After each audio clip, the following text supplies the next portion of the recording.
안녕하십니까. 책 읽어주는 시인 홍하창입니다. 오늘은 김정화 수필가의 천천히 그리고 한 걸음 더 가까이 수필집 중에서 두 개의 에피소드를 읽어드리겠습니다.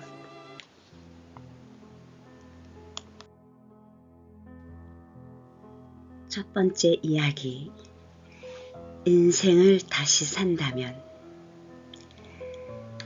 다음번에는 더 많은 실수를 저질러 보리라. 긴장을 풀고 몸은 부드럽게 하리라. 이번 인생보다 좀 더 우둔해지리라. 오랜 세월을 앞에 두고 하루하루를 살아가는 대신 이 순간만을 맞이하면서 살아가리라. 나는 지금까지 체온계와 보온물병, 레인코트, 그리고 우산 없이는 어느 곳에도 갈 수 없는 무리 중에 하나였는데, 이제 인생을 다시 산다면 이보다 장비를 간단하게 갖추고 여행길에 나서리라. 내가 인생을 다시 산다면 초봄부터 신발을 벗어던지고 늦가을까지 맨발로 보내리라. 춤추는 장소에도 자주 나가리라. 데이지꽃도 많이 꺾으리라. 켄터키주에 사는 나딘 스테어라는 노인이 쓴 시다. 삶이란 얼마나 팽팽한 긴장의 연속이던가. 한순간도 긴장의 줄을 늦출 수 없었던 삶의 길목에서 이제 제발 결 세우지 않고 자연처럼 살고 싶은 노 시인의 심경에 깊이 공감하는 바다. 너무 많이 치레하고 너무도 많은 제약 속에서 진정한 나를 잃어버리고 산 세월. 이제라도 그 무거운 굴레를 툭 끊어버리고 자연으로 돌아가 자연처럼 살기를 소망하지만 그동안 세속에 길든 내 욕망은 그 끈을 그렇게 쉬이 끊어내지 못하고 있다. 정말 인생을 다시 산다면 그 모든 부질없는 욕망으로부터 자유롭고 싶다. 해서는 안 되는 것들, 하지 말아야 할 것들, 그물처럼 촘촘히 나를 옥죄는 모든 사회적 관념에서도 벗어나고 싶다.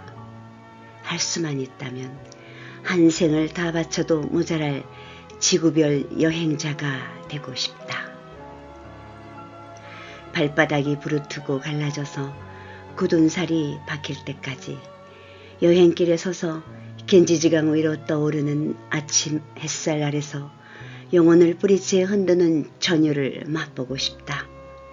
또한 나무 한 그루 살지 못하는 사막에도 생명이 뿌리내리고 있는 생명의 경이로움을 깊이 새기고 싶다. 눈부시게 평화로운 평원에도 생존 경쟁의 피비린내가 있음을 오감으로 체험하고 싶다. 어둠 밤이 낮은 눈을 뜨게 하듯 그렇게 한 생각씩 깨쳐가고 싶다. 아직 오지도 않은 내일에 연연하여 오늘을 죽이는 어리석음은 저지르지 않을 것이다. 내게 다가온 그 순간순간을 기쁘게 맞으며 살아가리라. 그렇게 살아가리라.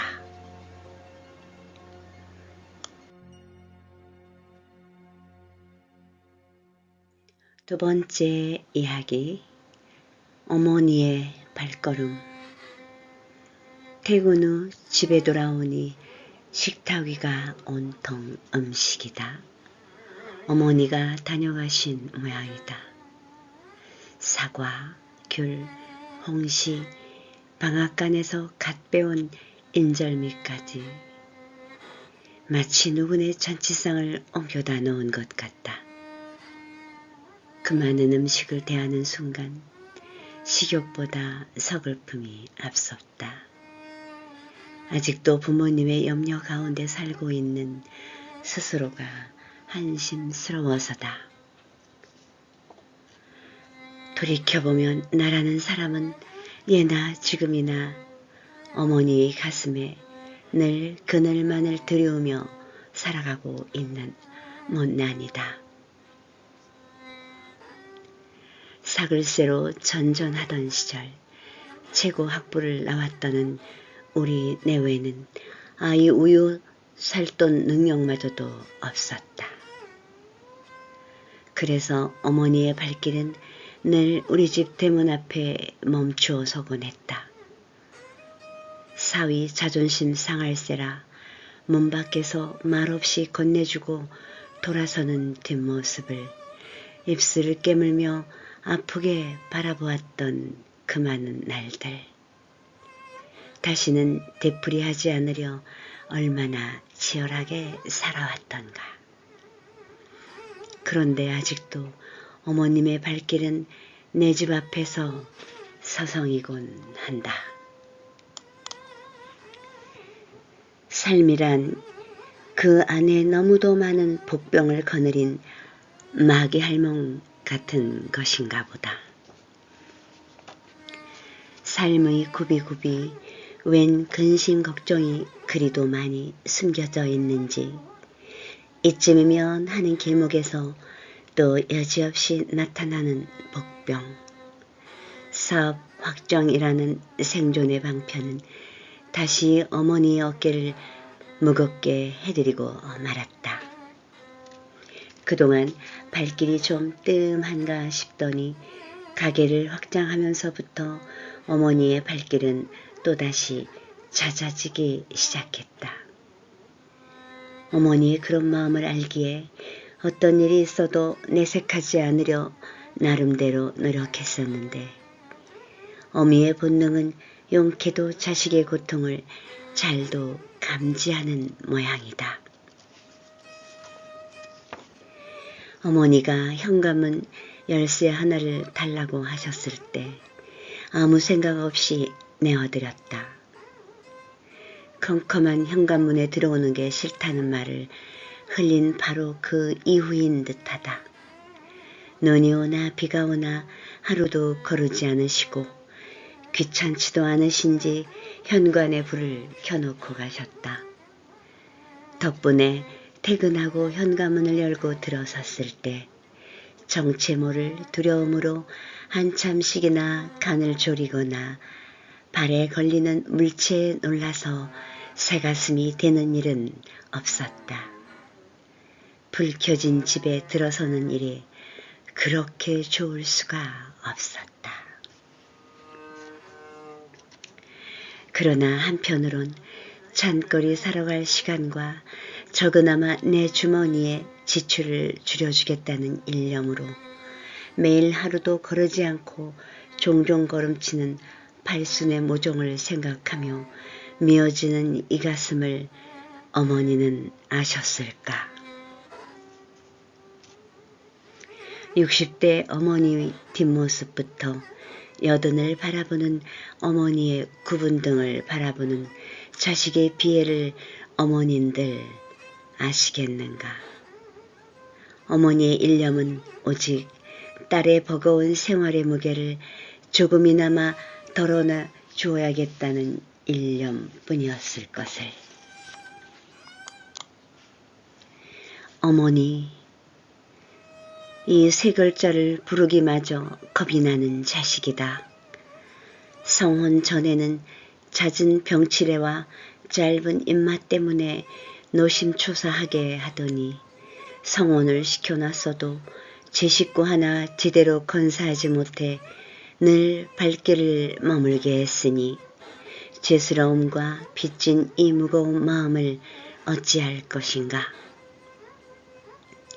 이제는 제발 어머니가 나를 향한 관심을 자신에게 돌렸으면 좋겠다. 자신만을 위해 살아가기를 소망하지만 어머니의 사전에는 그런 조짐은 없을 것 같다.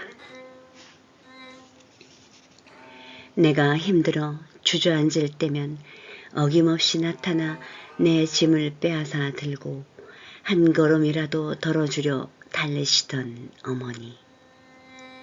그러다 사뭇 지쳐올 때면 내가 아마도 전생에 내게 빚을 많이 진 모양이다 며 쓸쓸히 웃으셨다.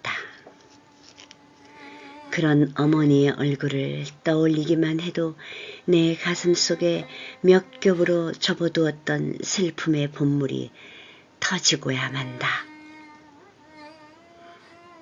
오늘부터 장마가 시작이란다. 어머니의 젖은 우산 속에 뒤뚱거리는 걸음걸이는 이런 장마쯤도 아랑곳하지 않는다. 젖은 옷자락을 이끌고 젖은 비닐봉지를 건네주는 순간 난 기어이 범람하고 말았다. 내 눈물의 지방이 아마도 사뭇 긴 장마일 것 같다. 어머니, 감사합니다.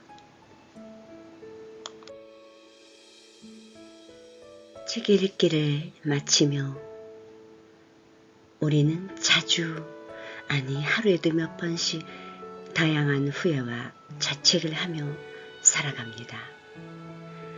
왜 그때 그렇게 말했을까? 또는 왜 당당히 대응하지 못했는지, 부모님이 떠나시기 전에, 형제와 친구가 멀어지기 전에 할 걸. 수많은 선택과 후회의 연속성이 지어내는 삶의 울타리 안에서 골마 터지고 심지어 그 상처 또한 숨기며 살고 있는지도 모릅니다. 다음 생까지 기다릴 거 없습니다. 지금 이 순간부터 여러분 마음속에 여백을 만들어 심호흡하십시오. 너무 열심히 살아서 몸이 신호를 보내기 전에 말입니다. 감사합니다.